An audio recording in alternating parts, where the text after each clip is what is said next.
사이다 무비튼. 남자친구와 사내 연애를 하다 내가 임신이 되어 우리는 결혼하게 되었다. 먼저 혼인신고부터 하고 출산 후 모든 일이 안정되면 식을 올릴 생각이었기 때문에 우리는 결혼식 비용을 저금하기로 했다. 그러던 어느 날 남편이 목욕하는 사이 책상 위에 있던 남편의 핸드폰이 울렸다. 핸드폰 화면에는 연아, 하트라는 이름이 떠 있었다. 헐, 누구야? 핸드폰을 뒤져봤더니 어젠 고마웠어. 다음엔 콘돔 없이 해도 되니까 지갑 사줘. 라는 몇 개의 메시지가 와 있었다. 바로 스크린샷을 한 후 내 폰에 저장했다. 증거를 확보한 나는 설마 하는 마음으로 우리의 저금 통장을 확인했다. 15,000원? 말도 안 돼! 1,500만 원이 들어있던 통장에는 불과 15,000원밖에 남아있지 않았다. 나머지 돈은 그 여자에게 모두 써버린 게 확실했다. 남편의 지갑에서 신용카드를 꺼내 카드 번호 등을 적어두고 남편이 없을 때 인터넷으로 카드 명세서를 확인했다. 예상대로 많은 양의 여자 가방과 향수 등 가지가지 사재끼고 있었다. 바로 흥신소에 부탁해 뒷조사를 했고 바로 불륜 증거를 잡을 수 있었다. 흥신소 사람에게 받은 사진에는 여자와 손을 잡고 호텔에 들어가는 남편의 모습과 차 안에서 민망한 짓을 하는 모습도 찍혀 있었다. 증거를 확보한 나는 평소처럼 행동하며 퇴근 후 남편의 모습을 몰래 지켜보았다. 내가 지켜보고 있다고는 생각지도 못한 채 남편은 누군가에게 전화를 걸었고 나는 그 대화를 몰래 엿들었다. 역시 연아는 너무 귀여워. 다음엔 언제 만날까? 곧바로 나는 남편이 전화하고 있던 핸드폰을 뺏어들어 화장실로 들어가 버렸다. 핸드폰을 뺏긴 남편은 화장실 문을 쾅쾅 두들기며 뭐 하는 짓이야? 빨리 내 핸드폰 내놔! 당신, 연아가 누구야? 아니, 네가 오해하는 거야. 오해? 무슨 오해? 그냥 내 후배야. 그냥 후배한테 가방에 지갑 선물도 하나 보지? 대체 왜 남의 핸드폰을 뒤지고 난린데? 짜증나게. 뭐? 잘못은 자기가 해놓고 왜 나한테 화를 내? 난 네가 날씬해지면 예뻐질 거라고 믿고 사귄 거였어. 살이 빠지기는커녕 임신이나 하고 너랑 괜히 사귀었어.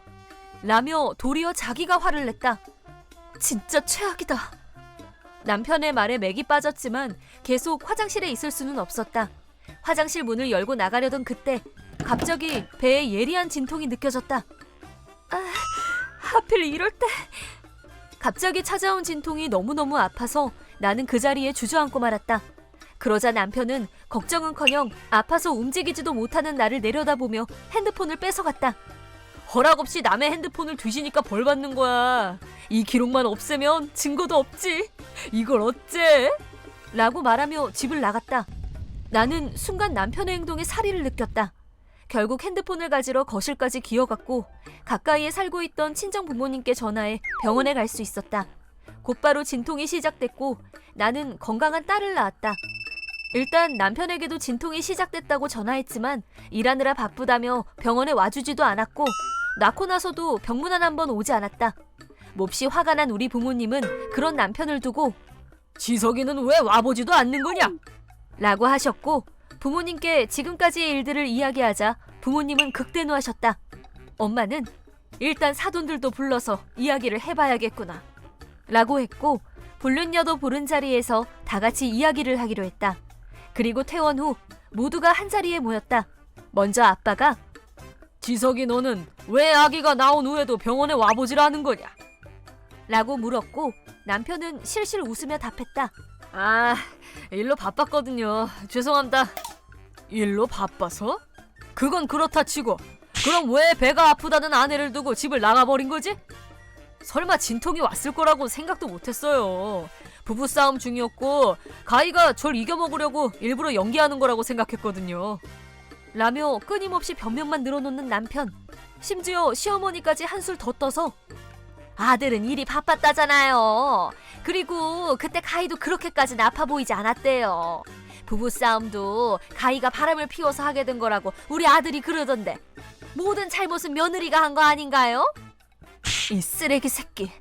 내가 바람을 피운 거라고 시부모님께 거짓말을 했겠다? 아직도 실실거리는 남편을 가리키며 나는 아니요, 바람을 피운 건 남편이에요 라고 말해줬다. 아니, 바로 옆에 불륜 상대가 떡하니 앉아있는데 안 보이나? 남편은 진통으로 아파하고 있는 내게서 핸드폰을 뺏어들어 증거를 모두 지웠기 때문에 자신만만한 얼굴로 난 바람 피운 적 없는데? 증거도 없잖아. 그리고 연하는 내 후배야. 알겠어? 라며 여유만만한 말투로 이야기했다.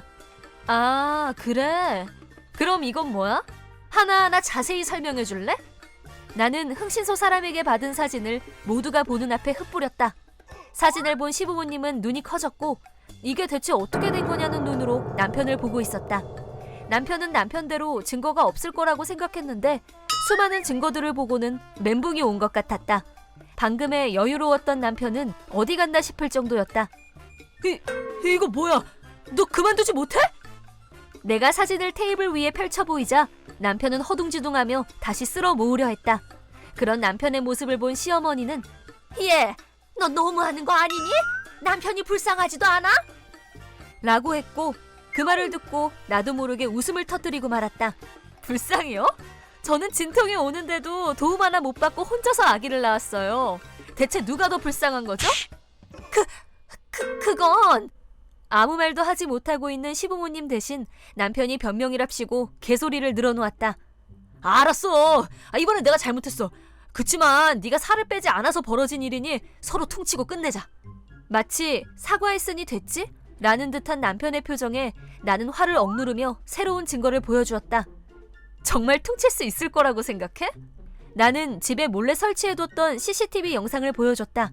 그 영상에는 내가 입원해 있을 때 불륜녀를 집에 데리고 온 남편의 모습이 찍혀 있었다. 야! 이건 사생활 침해잖아! 너 고소할 거야? 빡친 남편이 내게 달려들려고 하던 그때 지금까지 조용히 지켜만 보고 있던 시아버지가 갑자기 벌떡 일어나서는 남편의 얼굴을 있는 힘껏 내리쳤고 남편은 나가 떨어지고 말았다. 이 썩을 놈! 바람 피운 것도 모자라 부모한테 거짓말까지 해? 계속 실실거리긴 하고 말이야. 너는 천하에 몹쓸 놈이야! 라며 이가 부러진 남편을 내려다보며 벌컥 역정을 내셨다. 그리고 바로 나와 우리 부모님께 무릎을 꿇고 정말 대단히 죄송합니다. 누워있지만 말고 너도 빨리 무릎 꿇고 빌어. 당신도야. 대체 이런 놈을 왜 감싸고 도는 거야?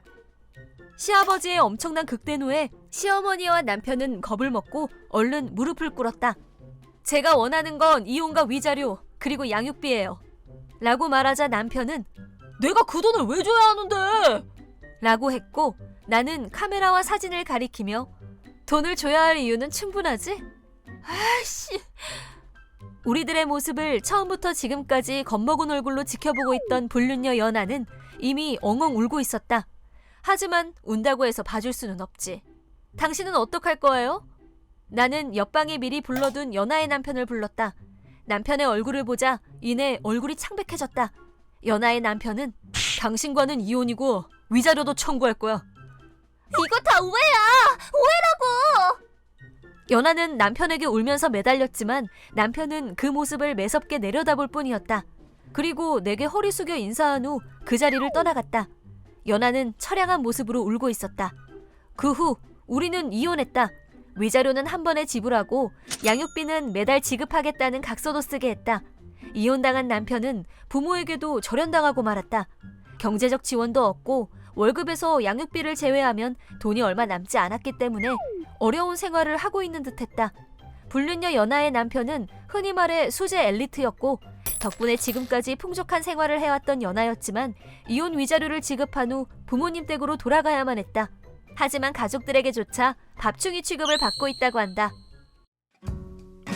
이번 영상은 어떠셨나요? 재밌게 보셨다면 구독, 좋아요에 댓글까지 달아주시면 감사하겠습니다. 그럼 다음 영상에서 만나요.